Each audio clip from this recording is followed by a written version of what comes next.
মৰমৰ ছাত্ৰ ছাত্ৰীসকল আৰু এটা নতুন ভিডিঅ'লৈ তোমালোকক সকলোকে স্বাগতম জনাইছো।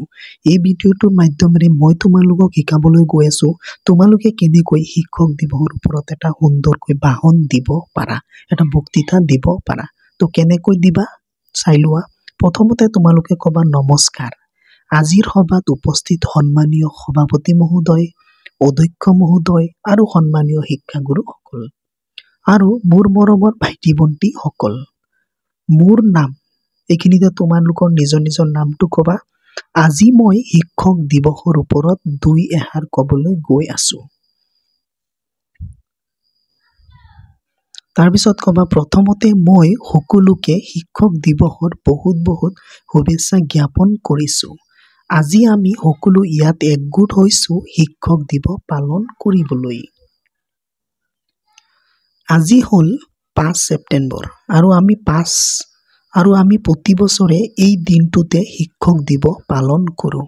ঠিক একেদৰে আজিও আমি এই দিনটোতে শিক্ষক দিৱস পালন কৰি আছো। তাৰপিছত ক'বা শিক্ষকসকলে আমাৰ জীৱনত গুৰুত্বপূৰ্ণ ভূমিকা পালন কৰে। শিক্ষকসকল আমাৰ পিতৃ মাতৃৰ দৰে। তেওঁলোকে আমাৰ ভুলবোৰ শুধৰাই দিয়ে, আমাক উৎসাহ দিয়ে আৰু তেওঁলোকে আমাক জীৱনত সফল হোৱাটো বিচাৰে। তাৰপিছত ক'বা প্ৰতিজন লোকে শিক্ষকসকলক সন্মান কৰা উচিত। তেওঁলোকে আমাক এটা ভাল মানৱ জীৱ হোৱাত সহায় কৰে বা গঠন হোৱাত সহায় কৰে। এজন শিক্ষক অবিহনে আমি কেতিয়াও জীৱনত সফলতা লাভ কৰিব নোৱাৰো।